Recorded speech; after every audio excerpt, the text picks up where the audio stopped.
नमस्ते दोस्तों, स्वागत है आपका हमारे चैनल पर। आज की बड़ी खबर, झारखंड के रांची जिले के ओयना गांव में भूमि घोटाले का खुलासा। हम लेकर आएंगे इस घोटाले की पूरी कहानी। साथ ही जानेंगे कैसे कुछ भूमाफियाओं एवं जमीन दलालों ने आदिवासी जमीन को जनरल बताकर फर्जी दस्तावेजों के आधार पर बिक्री कर करोड़ों रुपयों का घोटाला किया। मामला यह है कि झारखंड राज्य के रांची जिले के ओयना गांव में स्थित जमीन, जिसका खाता नंबर 150 प्लॉट नंबर 331 रकबा 56 डिसमिल, प्लॉट नंबर 336 रकबा 84 डिसमिल, प्लॉट नंबर 378 रकबा 27 डिसमिल, प्लॉट नंबर 379 रकबा 33 डिसमिल, प्लॉट नंबर 449 रकबा 59 डिसमिल एवं प्लॉट नंबर 458 रकबा 54 डिसमिल। जमीन का कुल रकबा 3.13 एकड़ जमीन आशुतोष कच्छप, सरुला पहान, दिनेश पहान एवं सुरेश पहान की खतियानी भूमि है। ये सभी लोग ग्राम ओयना पोस्ट चंदवे थाना पिठोरिया जिला रांची के निवासी हैं। उक्त खाता RS खतियान के अनुसार आदिवासी खाते की है,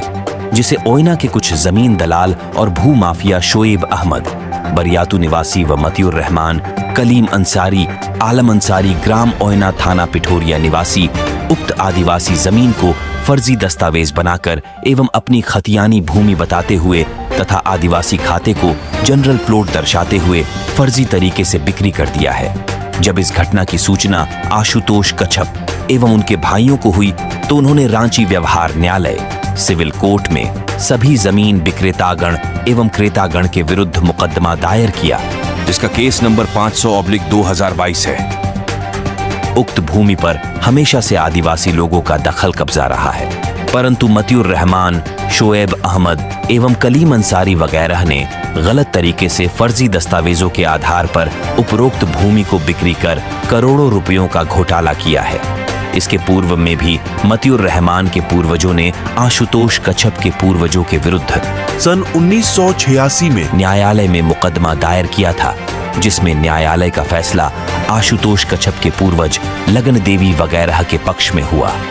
दरअसल मतियुर रहमान वगैरह के पूर्वज शेख गिनशु वगैरह को उपरोक्त भूमि जमीन के असल मालिक मोसमात मोगदो के द्वारा 5 वर्षों के लिए खेती करने हेतु दिया गया था, जो कि वर्ष 1936 में ही समाप्त हो गया था। इसका विवरण उक्त भूमि के खेवट में स्पष्ट दर्शित है,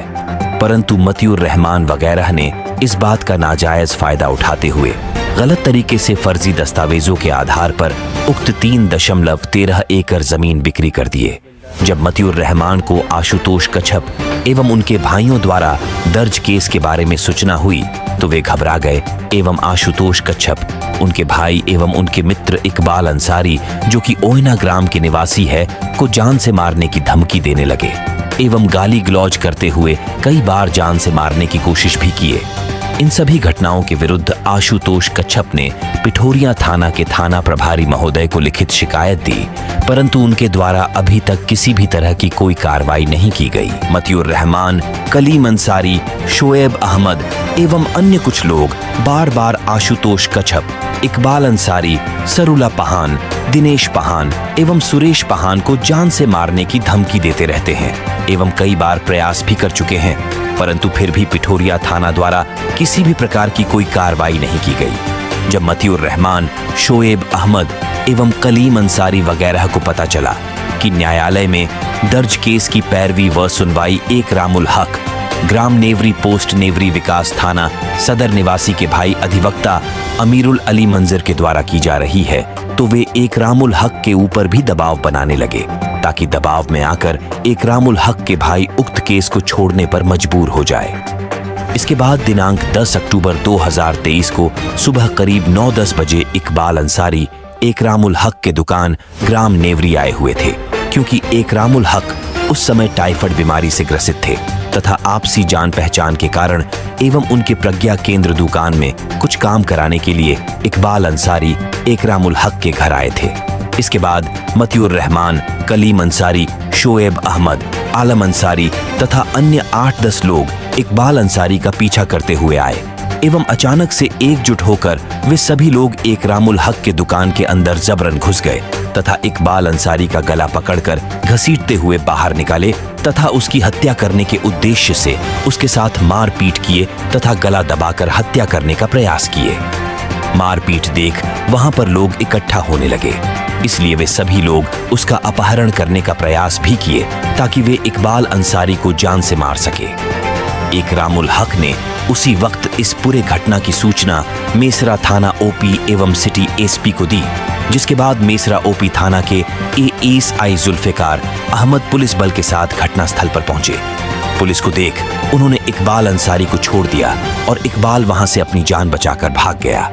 ये पूरी घटना इकरामुल हक के घर में लगे सीसीटीवी कैमरे में रिकॉर्ड हो गई। उन लोगों को पहले से इस बात की खबर नहीं थी कि इकरामुल हक के घर पर सीसीटीवी कैमरा लगा हुआ है। इसके बाद इकबाल अंसारी ने Jharkhand online FIR system portal द्वारा उपरोक्त सभी लोगों के विरुद्ध शिकायत दर्ज की। वे लोग को जैसे ही पता चला कि इकरामुल हक के घर पर सीसीटीवी कैमरा लगा हुआ है तो वे इकरामुल हक से फोन के द्वारा संपर्क किए और उनसे कहा कि सीसीटीवी फुटेज को इकबाल को मत देना और उसे डिलीट कर दो तो हम तुम्हें कुछ नहीं करेंगे। इकरामुल हक के ऐसा नहीं करने पर वे लोग जानबूझकर अपने बचाव के लिए पिठोरिया थाना में रंगदारी एवं मारपीट का झूठा आरोप लगाकर आशुतोष कच्छप, सरुला पहान, दिनेश पहान, सुरेश पहान, इकबाल अंसारी तथा इकरामुल हक के विरुद्ध झूठा केस पिठोरिया थाना में दर्ज करा दिया। पिठोरिया थाना ने उक्त केस को रजिस्टर्ड कर लिया, जिसका केस संख्या 148/2023 है। मतियुर रहमान, कलीम अंसारी, शोएब अहमद एवं उक्त केस के साक्षियों ने उक्त केस में झूठा बयान दिया है कि उक्त भूमि इनकी खतियानी भूमि है तथा इकरामुल हक पर दबाव बनाने के लिए जानबूझकर उन्होंने अपने बयान में इकरामुल हक को उक्त केस का मास्टरमाइंड बताया है, जबकि इकरामुल हक का उक्त जमीन एवं उक्त केस से किसी प्रकार का कोई लेना देना नहीं है। इकरामुल हक एवं इकबाल अंसारी तथा आशुतोष कच्छप एवं उनके भाइयों के पास अपने निर्दोष होने का तथा उक्त भूमि के आदिवासी होने का सभी प्रमाण है, परंतु पिठोरिया थाना द्वारा उसे नजरअंदाज किया जा रहा है। उपरोक्त भूमि आशुतोष कच्छप वगैरह की है तथा सभी दस्तावेज उनके नाम पर हैं, जिसे मतियुर रहमान वगैरह ने षड्यंत्र के तहत फर्जी दस्तावेजों के आधार पर बिक्री कर दिया। उक्त भूमि RAS खतियान में बकास्त दर्ज है तथा मतियुर रहमान के वंशज शेख गंशु वगैरह का नाम लगान पाने वाला कॉलम में दर्ज है। उन्हें उक्त भूमि सिर्फ 5 वर्षों के लिए लीज पर दी गई थी तथा उसकी अवधि वर्ष 1936 में ही समाप्त हो चुकी है, जिसका विवरण उक्त भूमि के खेवट में दर्ज है। मतियुर रहमान, कलीम अंसारी, शोएब अहमद एवं इनके अन्य साथियों ने इसका नाजायज फायदा उठाकर फर्जी दस्तावेज बनाकर उक्त आदिवासी जमीन को जनरल प्लॉट बताते हुए बिक्री कर करोड़ों रुपयों का घोटाला किया है, जिसकी निष्पक्ष जांच की आवश्यकता है। इस वीडियो को ज्यादा से ज्यादा शेयर करें ताकि उच्च अधिकारियों तक यह मामला पहुंच सके एवं आशुतोष कच्छप एवं उनके भाइयों को न्याय मिल सके एवं इकरामुल हक, जिनका उस जमीन से कोई लेना देना नहीं है, को उक्त झूठे आरोप एवं केस से बाइज्जत मुक्त किया जा सके।